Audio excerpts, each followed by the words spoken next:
everybody! Welcome! Today we are going to draw Pikachu. We start doing the ear. And the other one. Very nice! Now we draw the head.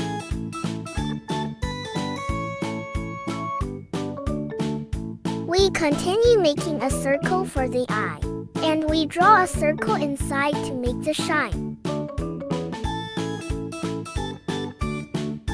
We make the mouth V-shaped.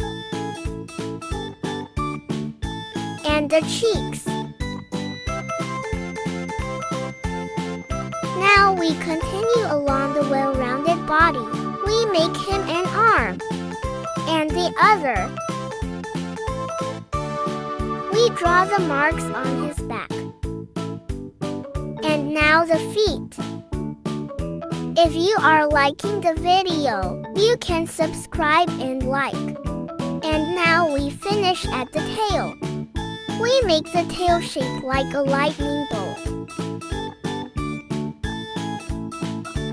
So very good. And now we draw it a shine.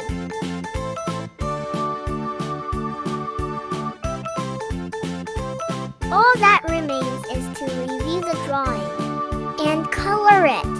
See you in the next video. See you later.